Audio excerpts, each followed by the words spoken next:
Okay, so let's continue with what we have been talking about from last Friday, last week, last lecture. Okay, so therefore we are kind of interested, right? So we're kind of interested in solving first order ODEs with a two by two matrices. Okay, so let's say first order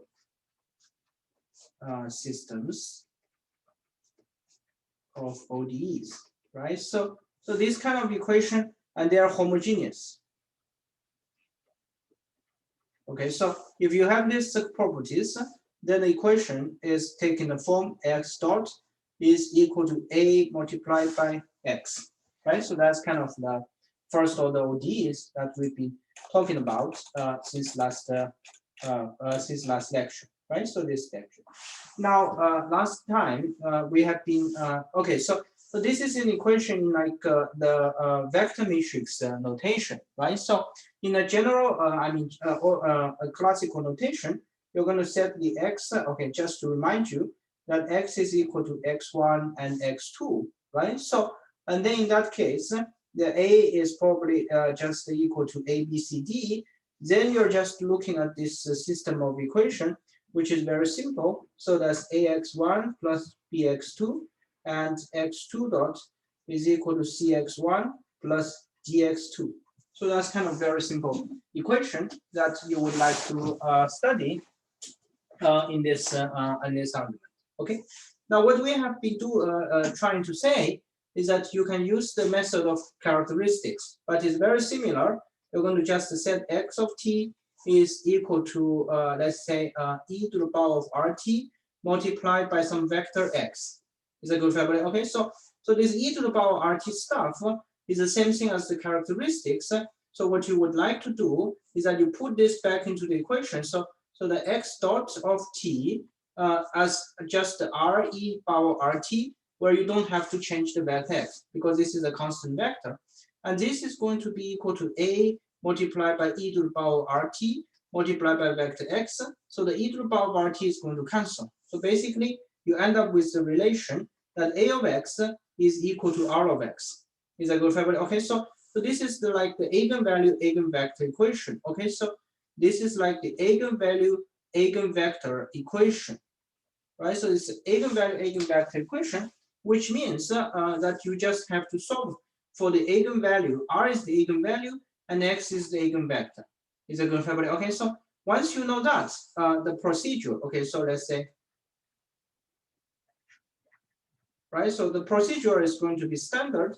You're going to set, so step one, you're going to set like a minus the ri multiplied by x is equal to 0. So what I'm doing here is that I'm treating, okay, so basically here the ri of x is nothing but r of x because I is the identity matrix, right? So we talked about it in matrices. If you have an identity matrix multiplied by a vector, then it's just the Rx. So that means you just move this Rx to the left, you're going to have this.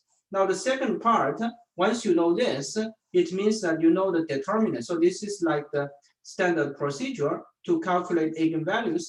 You set determinant A minus Ri is 0. Is that good for everybody? Okay, so why is that the case? Let me remind you, it is because if you want to have a non-zero eigenvector, right? So we talked about it when we talk about eigenvectors. If you want to have a non-zero eigenvector, it means this equation a minus ri multiplied by x is equal to 0 has a non-zero solution. But that means since x equal to 0 is automatically a solution, it means the solution is not unique. If it is not unique, it means the coefficient matrix has a 0 determinant. Is that good for everybody? Okay, so from here, you're going to calculate your R1 and R2. This is nothing but the so-called characteristic equation, right? So this is nothing but the so-called characteristic equation, right? So they are just the characteristic equations in this case. Okay, so that's characteristic equation. Okay, so we will talk about it more, maybe a little bit later. But here is for eigenvalue eigenvector equations, this one which solves for the eigenvalue is also named the characteristic equation. Okay, so remember we've been talking about characteristic equation before, and so soon I'm going to tell you what's the relation between these two terminologies for characteristic equation. But anyway, you can solve for these characteristics. These are the characteristic rules.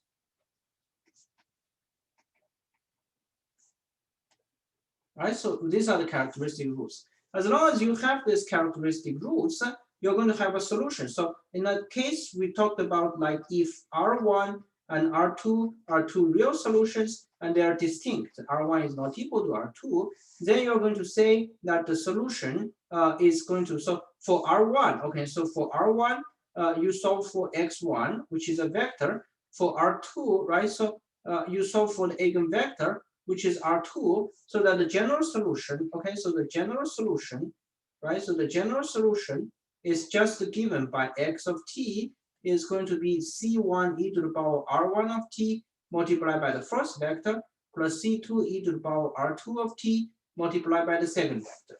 Is that okay? So this is like the abstract procedure, how you're going to solve for such a 2x2 system of ordinary differential equations. Okay, first order ordinary differential equations. Okay, so last time we also talked about like the fundamental solutions for system of equations. These two solutions can be thought of as x1 of t, which is the first fundamental solution, as well as the x2 of t, which is the second fundamental solution. So these are nothing but the fundamental solutions. Is that good, family? Okay, so this is kind of the case. Okay, so this is kind of the case when the two characteristic rules R1 and R2 are real and distinct, right? So they are real and distinct. So this is kind of a very important type of problems that we're going to test you. Okay, so we're going to test you on the upcoming exams. Okay, so to facilitate your understanding of this procedure, I'm going to show you some examples where I show you like the standard procedure, how these problems are solved. Okay, so how these problems are solved. Okay, so let me. Okay, so maybe I will use this page. Okay, so yeah, I'll use this page. Okay, so that's kind of very important. Okay, so let me say the first example. Okay, so first example. Okay, so this example is going to solve an equation like this. Okay, so x prime. So let me take it. Okay, so we're going to kind of try to solve an equation like this. Okay, so that one. Okay, so. Right, so this is our first example, example 1. Okay, so example 1. So we solve this equation like this. So how are we going to solve an equation like this? Well, first of all, you have to recognize that this is indeed an equation of the form x dot equal to a log x, where this matrix A is equal to 1, 1, 4, and 1. And this is given by initial conditions, which means that you're going to solve not only for the general solution, but also for the particular solution. So then you're going to kind of follow this procedure. The procedure on the first step is to calculate the eigenvalue eigenvector equation. Is a good family? Okay, so then you can just say that the eigenvalue, okay, so eigenvalue, right? So eigenvalue eigenvector equation. Okay, so that's the solution. So this is what I'm showing you here is the standard procedure, what you're going to do on your exams. Okay, so that's kind of please follow me like as much as you can. I mean, this is the standard step. If you can mimic, then you're going to be okay on your exams regarding this type of problems. Okay, so the first thing, so the eigenvalue eigenvector equation must look like ax equal to, okay, so let's say r of x, right? So it must look like this. So that means the characteristic equation. Okay, so that means the characteristic equation is going to take the form determinant of a minus the ri is going to be 0. So next thing is to really calculate it. So that means a minus the ri is actually equal to 1, 1, 4, 1. What is ri? Well, it is a constant multiplied by this identity matrix, which takes this form. So if you have this errors of this two, it means that you're going to reach like 1 minus r, because this 1 is going to minus the r, and you're going to have 1, and you have 4, and then you have 1 minus the r. Is that good, family? So therefore, if you calculate determinant a minus the ri, it is the determinant of 1 minus R1 and 4 and 1 minus R.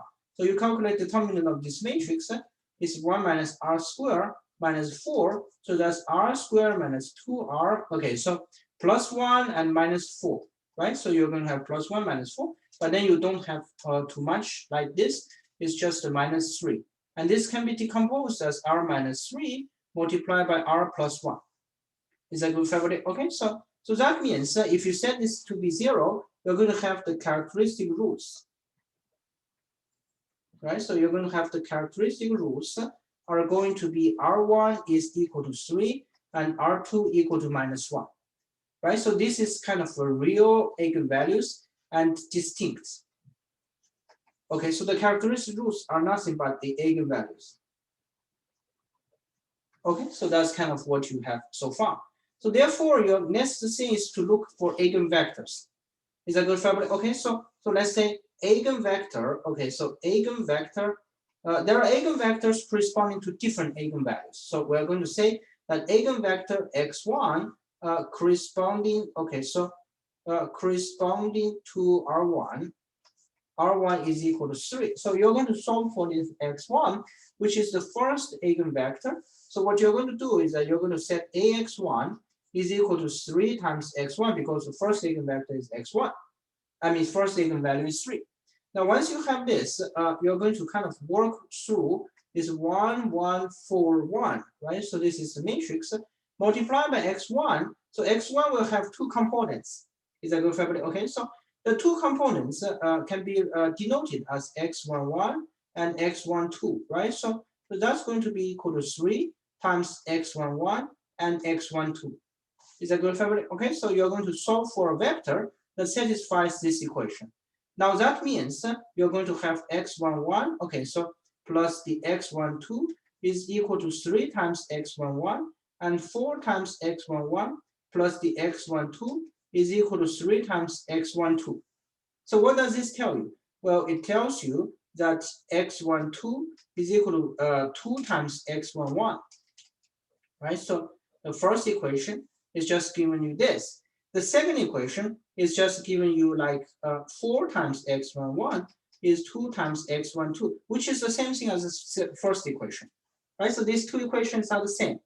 Is that good, family? So that means you're not going to have a unique choice of x1 or x1, which has 2 components, x11 and x12. Is that good, family? Okay. And anybody can tell me why? Anybody can tell me why you have that? Well, the answer is very simple because in the eigenvalue and eigenvectors, we've been talking about the fact that if x is an eigenvector, then any c times x must be eigenvector because you're going to have this property that any c times x is eigenvector. So the eigenvectors corresponding to a given eigenvalue is not unique, but rather it's kind of given by a direction. I mean, no matter which vector you take along this direction, it will be completely fine. So that kind of explains why you have this situation. And if you have like for example, if you have a unique solution for your eigenvector equation, you have found a unique vector that satisfies this eigenvector equation, you must be wrong. Okay, so you must be wrong. Well, when are you going to be correct? You're going to be correct if you find that you're going to find infinitely many solutions to this eigenvector equation, and they're colligned, right? So they're aligned because you have this property. Is that good, family? Okay, so that means you just have to pick one vector. So what kind of vector x? Okay, so let's say x1 is equal to x11 and x12 must satisfy this equation. I mean, you don't need this equation because it's redundant. So that means the second component is twice the first component. So that means it suffices to take 1 and 2 because x11 is 1, x12 is 2. You're going to have this vector. Is that good, family? Okay, so that's the first vector you already found. Now somebody is going to say, what happens if I found another vector? Well, if you find another vector, then it must be c and 2c, something like this, which is nothing but c times 1, 2. So it did agree with our prediction that all these eigenvectors are aligned. So you won't make mistakes don't worry about this, about non-unique solution. If you find unique solution, it means you are wrong. Okay, so you are correct only when you find yourself in the case of non-unique solutions. So this is kind of strange. Is that good? Okay. Now the second remark. Okay, the second remark is that this procedure is kind of full of indexes, right? So we have set x1 equal to x11 and x12. You solve for this two. But in general, you can be kind of a simple. Okay, so you can be simple. Let's say on an exam, in order to kind of save time, you can just say I'm looking for an x that's x1 and x2, right? So you should look for the vector. Then it means that x1, right? So plus the x2 is 3 times x1, x2, and therefore the x1 is x2 are found, right? So therefore the x1 and x2 are found, and as long as they are found, okay, so as long as they are found, you can set the vector to be x1. So that means this x is the vector. So so let's say we can conclude. Let's say for eigenvalue, okay, so right, so for eigenvalue R1 is equal to 3, the eigenvector, okay, so the eigenvector is given by x1, which is the eigenvector, which is 1, 2. So that's what you're going to write on your let's say upcoming exams. Is that good for everybody? Okay, so that's the eigenvalue eigenvector equation. Now this is only the first eigenvalue R1 equal to 3. We have not been working with R2 equal to -1. So let's say we're going to kind of continue this procedure. So that we're going to say that eigenvector, okay, so eigenvector x2, okay, so corresponding, okay, so corresponding to R2 is equal to -1. So we're going to find another eigenvector. Is that good, family? Okay, so that is going to say that A times x2 is equal to R2 times x2. So that means, so let me say x2, we're going to also set it to be x1, x2, the two components. Okay, so let's say I just want to find AX, RX. It's just suffices to say this. Is that good for everybody? Okay, so I mean, you find this vector. So that means 1, 1, 4, 1 multiplied by x1 and x2 is equal to R2 is -1. So minus of x1 and x2. So that's going to give you like x1 plus the x2 is equal to minus the x1, and 4 times x1 plus the x2 is equal to minus the x2. Is that good for everybody? Okay, so that means the first equation is going to kind of tell you that x2 is equal to -2 times x1. And the second equation is going to tell you that 4 times x1 is -2 times x2. So these two equations again are kind of equivalent, because if you multiply the first equation by -2, you're going to set the second equation. It's very simple. So that means that this one is redundant. You don't need the second part of this equation. You just need the first part, which is again natural, right? So which is again is a good sign. It tells you you're going in the right way. Is it good for everybody? Okay. So that means you can take this x1, x2. You just need like the second component is -2 times the first component. So what we are going to do if we pick vectors? Well, in order to make your grader, the life of your grader simpler, you want to pick like zeros and ones and integers. You don't want like the ratios. You want integer. So that means you cannot take x2 equal to 1. If you take x2 equal to 1, xy is going to -1/2, which is not good. So you can take xy equal to 1, and then x2 is going to be -2. That's going to be vectors, right? So pick your vectors as simple as you can, so that the components consist of like zeros, ones, or integers. Okay. Of course, it's correct that you pick like 1/2. I mean, like something like okay. So somebody says I just like 1/2 -1. I mean, this is also a correct answer, but it's not good, right? So this is not a good answer, right? So it is of course a correct answer, but it's not a good answer, because we want like it will make the grader, the life of the grader, very complicated. You want to kind of pick vectors that has components that are zeros, ones, or integers. So that's what you want to do. Is that good for everyone? Okay, so you pick this.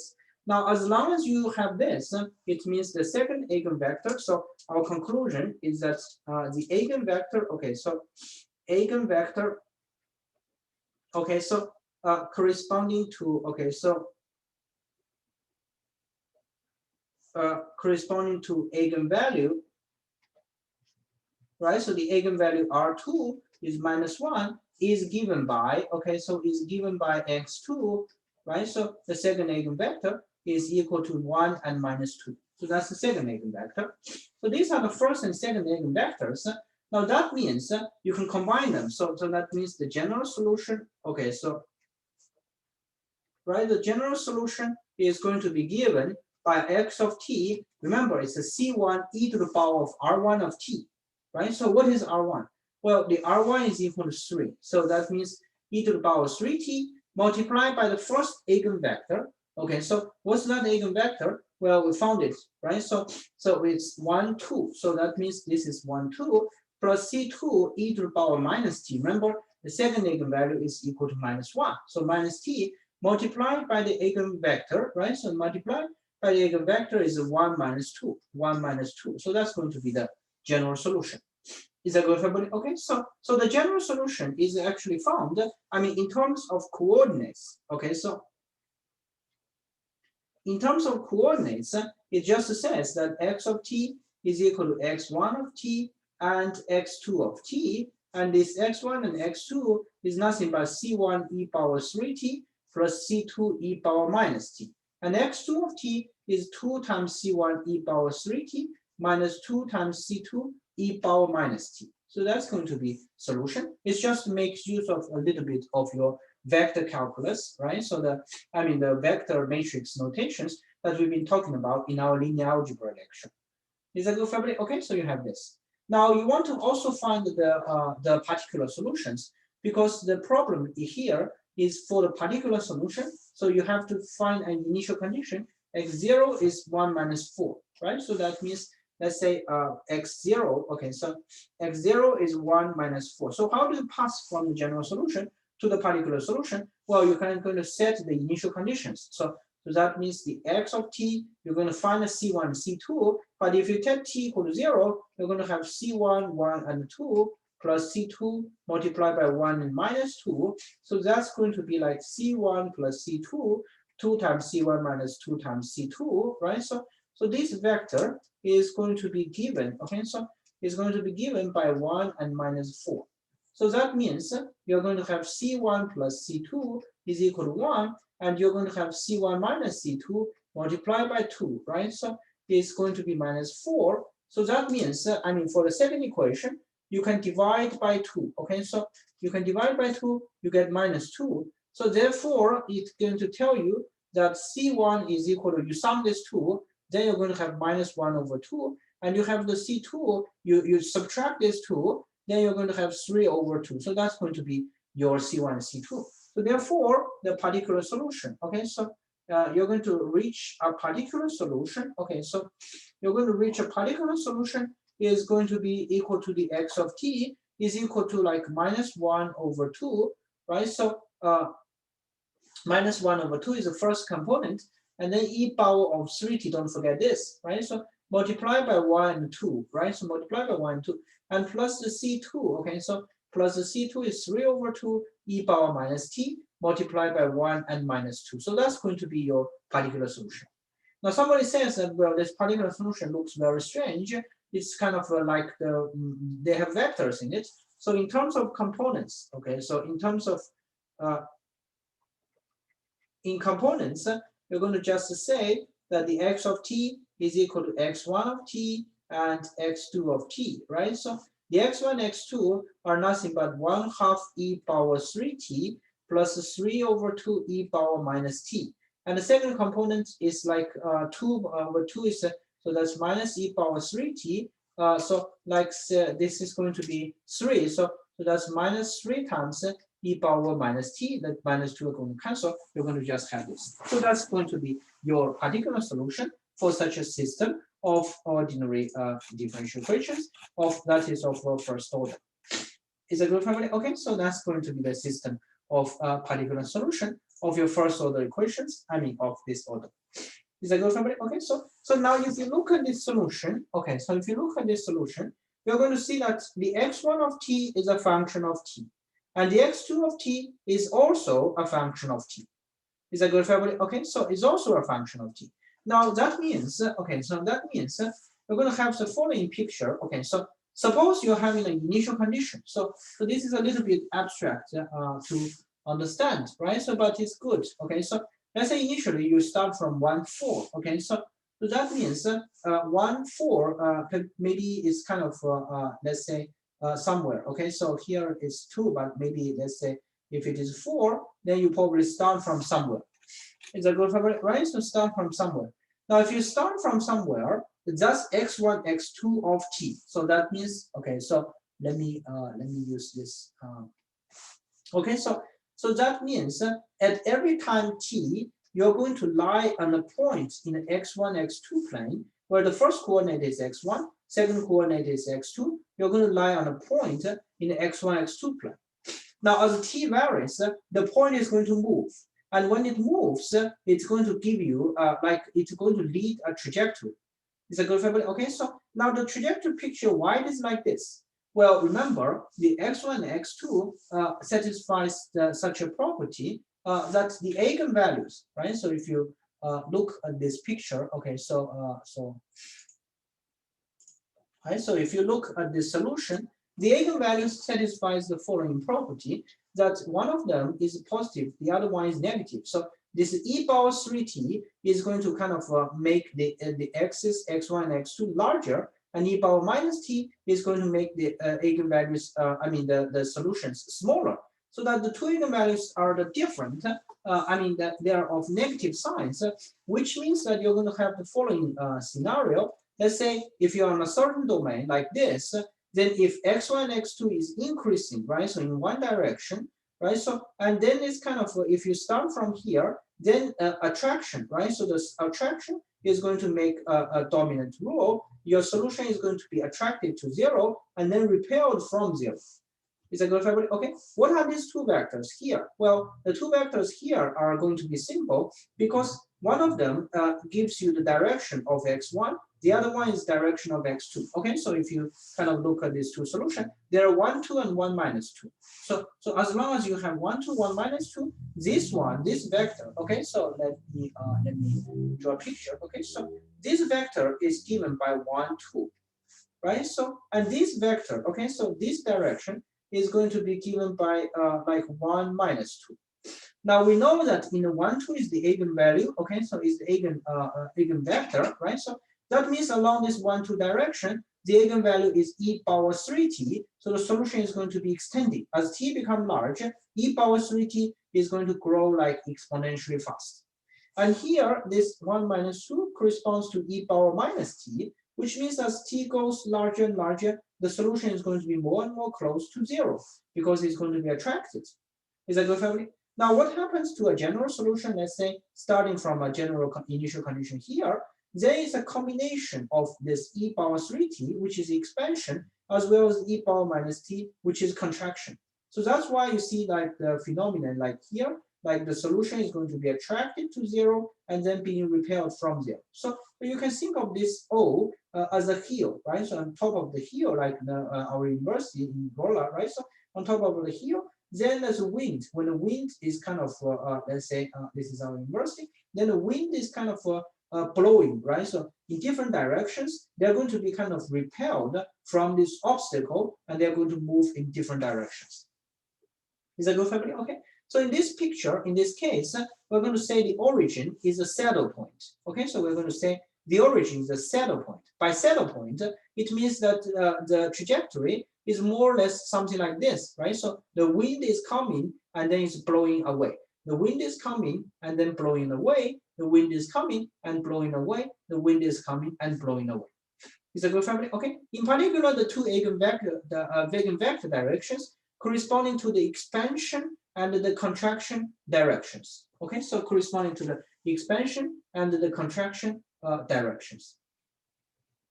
Is that good, family? Okay, so that's what we call a saddle point. So the only thing you have to remember is that the saddle point corresponds to the case that the two eigenvalues have different signs. So that's going to be very important. Okay, so that's going to be very important. The two eigenvalues must have different signs. One is positive, the other one is negative. Is that good, family? Okay, so this is a kind of a complete comprehensive example how you're going to solve one of your problems of this type on your final on your upcoming exams. Is it good, family? Okay, so So in order to practice, let's do another example. Okay, so to finish this lecture, let's do another example just to have one more rehearsal. Okay, so just to have one more rehearsal. Okay, so we're going to have let's say, okay, so let me see. Okay, so we're going to have one more example just to have a good rehearsal of what we have been doing here. Okay, so here is a kind of the question is in terms of coordinates. Okay, so it just says, can you find the solution? Okay, so can you find a general solution of such a system? Okay, so can you find a general solution of this kind of system, this equation? So how are we going to do that? Well, the important thing, okay, so the important thing is that you must be able to write this equation in terms of coordinates, right? So the coordinates, so that means the vector matrices, you're going to set the x, okay, so let's say the x is equal to x1 and x2, and then you set therefore you can see that x dot is equal to a of x. How do you find this vector matrix A? Well, the matrix A must look like, so since this is x1, this is x2, this is -3 and square root of 2, right? So and square root of 2 and -2. Is that confirmed, right? So that's the matrix A. Now, as long as you have the matrix A, then you're going to say procedure, right? So our standard procedure is going to look like this. First, you look at, okay, so first step, you're going to look at Ax equal to R of x. This is the eigenvalue, okay, so eigenvalue, right? So eigenvalue, eigenvector equation, right? So this is the eigenvalue and eigenvector equation, which means that this equation is going to kind of correspond to the characteristic equation. So the second thing is that the characteristic equation, right? So the characteristic equation is going to be equal to determinant of A minus the Ri is equal to 0, characteristic. So that means the A minus the Ri is equal to like -3 square root of 2 square root of 2 minus 2 minus the R times the 1, 0, 0, and 1. So that means you're going to have this -3 minus R and the square root of 2 and the square root of 2 minus 2 minus R. So you're going to have this matrix.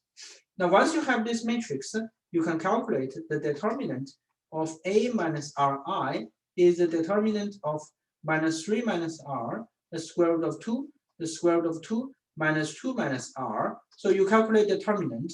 It's actually R plus 3 multiplied by R plus 2 minus 2. So that's going to be R squared plus 5 times R plus 6. So that's a 4. Is that good, right? So there's R squared plus 5 times R. 3R, 2R is just 5 times R plus 6, right? 3 multiplied by 2 is 6. 6 minus 2 is 4. So that's going to be the case. And this is going to be R plus 1 multiplied by R plus 4. Is that good, okay? So that means that once you have the two characteristic equation, you have the roots. So that's characteristic roots.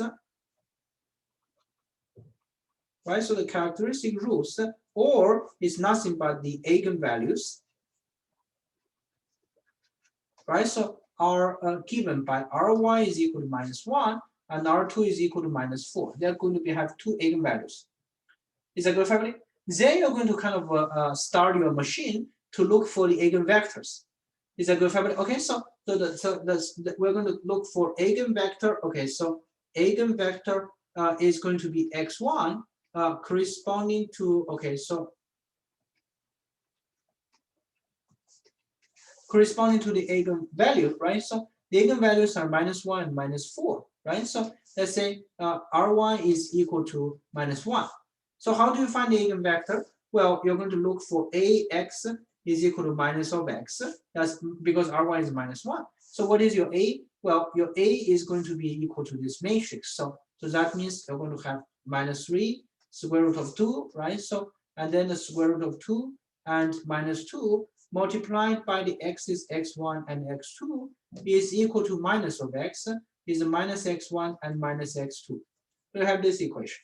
Now this equation is going to tell you that -3x1 plus the square root of 2x2 is equal to minus the x1 and the square root of 2x1 minus, okay, so the square root of 2x1 and minus the 2 times x2 is equal to minus the x2. So you get this. Now, what this equation tell you? Well, the first equation is going to say that square root of x2 is equal to 2 times x1 because the minus 3 can move it to the right. Now, this equation is going to tell you that square root of 2 of x1 is going to be equal to 2 moved to the right is x2. Is that good, family? Now you can see that these two equations are indeed the same, although it's a little bit complicated to see that, but you can see that because if you divide by square root of 2 on the first equation, then you get the second equation. Is that good, family? So you can really do that, okay? You can really do that. But let's say the second equation is not needed anymore. You just have x1, x2. So that gives you the eigenvector can be chosen as x1, x2 is equal to what? Well, remember, we want integers. We want we want integers. We want zeros and ones. I mean, as much as you can. So that means, let's say, okay. So in this case, actually, we kind of need the second equation better than the first one, right? So actually, I mean, these two equations are essentially the same, right? So these two equations are essentially the same, right? So, but indeed, the second equation is a kind of better than the first one. Because the first one has coefficients in both x1, x2, but the second one only in front of x1, x2 has 1. Right, so let's say we ignore this one. We're going to take this. So for what kind of vectors you're going to satisfy this factor? Well, that means that you can set x1 is 1. Remember, we like ones. And x2 is going to be square root of 2. Is that good, family? Okay, so that's going to be your first vector, right? So that's going to be your first vector, right? So that's going to be first vector. So that means the conclusion is that let's say eigenvalue. Okay, so let's say in short. Okay, so we're going to say eigenvalue. Okay, so R1 is -1 and eigenvector. Okay, so eigenvector x1 is going to be equal to 1 and the square root of 2. That's the first eigenvector you found. Is that good, family? Okay, so now you can start the same machine. Okay, so that means let's say eigenvector. Okay, so eigenvector x2, right? So eigenvector x2 corresponding to corresponding. Okay, so let's say corresponding to R2. Okay, so is equal to what is R2? Well, R2 is -4, right? So -4. So that means you're going to look for AX2 is equal to -4 times x2. Right, so and if you have that, then you're going to kind of look for this vector, right? So that's going to be like -3 square root of 2.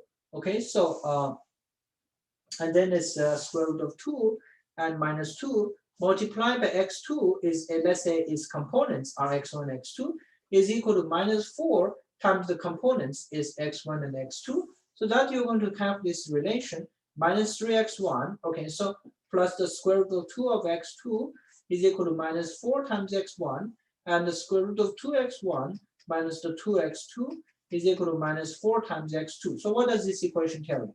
Well, the first equation is going to say that the square root of 2x2 is equal to, you move the -3 to the right, it's -x1. Now, the second one is going to tell you that square root of 2 of x1, you move this one to the right, is -2 of x2. Now you can see that again, these two equations are the same, because if you have the first equation, you multiply by minus, right? So this is square root of 2. So you kind of multiply everything by minus the square root of 2. You multiply by minus square root of 2 in front of these coefficients. Then this one is going to be the square root of 2x1. Second one, the left-hand side becomes the right-hand side. It becomes -2 of x2. Is that good, family? Okay, so this is just a short and abbreviated calculation that kind of shows you that it works. Is that good, family? Okay, so it works. It means that this equation is redundant, as we expect. So that means you can take the vectors x1 and x2 to be equal. Okay, so to be equal to the following. So which one you're going to set? Well, if you set x1 equal to 1, it's completely fine. Let's say this is 1. Then this is -1, so x2 is going to be 1 over square root of 2. We don't like fractions. Is that good, family? Okay, so we don't like fractions, so you have to kind of play a little bit. So that means you set x2 equal to 1, then xy is going to be minus the square root of 2, which is kind of much simpler. Is that good, family? Okay, so once you have that, our conclusion is that you're going to have like eigenvalue. Okay, so eigenvalue R2 is equal to -4, and then you're going to say that the eigenvector, okay, so eigenvector x2 is equal to minus the square root of 2 and 1. Is that good, family? You find all your eigenvalues and eigenvectors, so you combine them, you're going to get a general solution. Okay, so you're going to get a general solution. The general solution is going to be given by x of t is like C1, right? So C1, then you can find your eigenvectors. So that eigenvalues, so R1 is -1. So that e power minus t multiplied by the first eigenvector. First eigenvector is 1 and square root of 2, and then plus the C2 e to the power of, okay, so e to the power of, according to here, is -4, and then multiplied by the second eigenvector is kind of equal to minus the square root of 2 and 1. Is that good, right? So that's going to be kind of all your eigenvectors and eigenvalues. Is that good, family? Right? So that's going to be that's going to be your vectors. Okay. So now the original question. Okay. So for this problem, the original question was in coordinates. Right. So this equation is in coordinates. So in terms of coordinates, you can just say that x1 of t is going to be c1 e power minus t minus. Okay. So here's a 4. Okay. So -2. Okay. So minus the square root of 2 times the c2 of e power minus 4t. And then you're going to say that x2 of t is equal to the square root of 2 c1 e power minus t plus the c2 e power minus the 4t. And that's going to be like the solutions. Is that good, everybody? Okay, so now we're going to again look at the trajectory of solutions. So how are we going to look at the trajectory of solutions? Well, the situation here is the same thing as before, right? So what happened here is that as t varies, right? So as t varies, both this e power, okay, so both this e power of, okay, so one moment. Okay, so what happened here is that as t varies, okay, so both this e power of minus t and e power minus 4t are contracting. So that means all the solutions are actually being contracted to 0. So O is like a sink. Think of water, right? So think of the bathtub, right? So that's kind of always a sink, and all the solutions are being attracted to the sink. Okay, so and here is and the arrow is incorrect, right? So all these solutions are attracted to the sink. And what are these two eigendirections? Well, along these two lines, they're going to be directly attracted. So one of them is just the direction 1 and the square root of 2. The other one is the direction, if you remember, is minus square root of 2 and 1. Right? So these two directions are directly kind of absorbing all your solutions, directly absorbing all your solutions. So that's the point. Is that good, family? Okay. In this case, it's different from the picture we had before because we have this. Now we have the picture that all the directions are being attracted to 0. Is that good, family? In this case, we call the origin a node point. So the node point is like either the sink or it may be the source. If the source is completely fine also, that means the solution is going outward. We didn't have such a solution here, but it's also a sink. Sorry, a node. It's a good family. It's just not a saddle. When we say saddles, right? So when we say saddle points, the dynamical picture will be like this. It's being attracted and compelled. So that's in one direction it's attracted, the other direction is compelled. Is a good family? Okay, so that's the difference. Is a good family? Okay, so that's the difference between these two kinds of origins. Okay, so the node point corresponds to a case that both of the two eigenvalues are positive or negative. Okay, so but the saddle point corresponds to the case that one of them is positive, one of them is negative. They are going to have different signs. Okay, so they are going to have different signs. Is that good, family? Okay, so now by the end of today's lecture, okay, so by the end of today's lecture, I would like to also, okay, so I would like to also show you, okay, so I would like to also show you an example that happened in the previous years regarding this type of question. Okay, so regarding this type of question. Okay, so I think it was. Okay, so let's take a look. Okay, so So that was happening in one of the years. Okay, so in one of the years some time ago. Okay, so maybe not this year. Okay, so we look at this one. Okay, so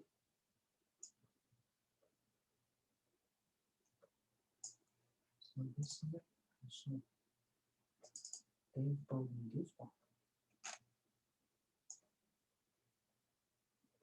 Okay, so that's kind of a nice question. Okay, so here it says that can you find a general solution of this kind of system of linear equations?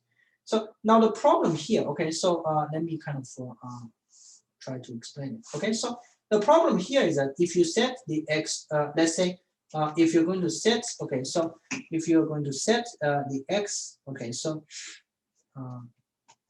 you're going to set the x to be equal to x1 and x2, then you want to write the equation ax, right? So x dot is equal to ax. You want to write this equation. Now, what is your a? That's a problem, right? So here the equation is x1, x2 is equal to the matrix multiplied by x1 and x2. So a lot of people on that exam, if you look at this problem, they're going to just say it's minus 2, 1, right, 3, and minus 2, which is wrong. Why? Because here, remember, you have to kind of pay attention to the coordinates. This is 2, this is 1. So that you have to kind of really write the first equation as x1 minus 2 times x2, which means that in terms of the coordinates, you're going to kind of have this x1 is equal to 1 and x2 is minus 2. So this is going to be your matrix A. So your matrix A is going to be 1 minus 2 and 3 and minus 4. This is your matrix A. As long as you have the matrix A, you can proceed as in the standard steps that we talked about in this lecture. So this example is just going to tell you that sometimes you have to be very careful with the subindexes in the actual problem to identify a correct matrix A. Otherwise, you know, you're going to, this problem has 20 points. If you have the matrix A wrong, no matter what you did next, you're going to lose all your points. So that's going to be a dangerous scenario. Is that good for everybody? Okay, so that's why I would like to kind of remind you of this kind of very particular example in our previous year's exam problems. Is that good for everybody? Okay, so that's kind of in summary, today's lecture, we talked about like the standard steps of solving the first order system of ordinary differential equations, which is order 2 by 2. Okay, so there are kind of the procedure that follows the standard steps. You should start from the eigenvalue eigenvector equation, then pass to the characteristic equation, which calculates the eigenvalues. Once you have the eigenvalues, if the eigenvalues are real and distinct, then you're going to find the eigenvectors correspond to each of the eigenvalues, and then you combine these eigenvalues and eigenvectors, you get a general solution. If there are initial conditions, you're going to put the initial conditions into the general solution, you're going to solve for the relative constants, C1, C2, you get your solution. Is that good for everybody? Okay, so that's kind of the procedure we would like to talk about for today's lecture. And we're going to continue this procedure and talk about other cases, because here we only talk about real and a distinct eigenvalue. What happens if the eigenvalues are the same and real, or maybe the eigenvalues are complex and conjugate to each other? So these are not being covered by what we have been talking about in today's lecture, and we're going to talk about them in the next few lectures. Okay, so that's what I want to say for today's lecture. Let me stop here and let's come back to the next lecture. We'll continue. Okay, so much for today.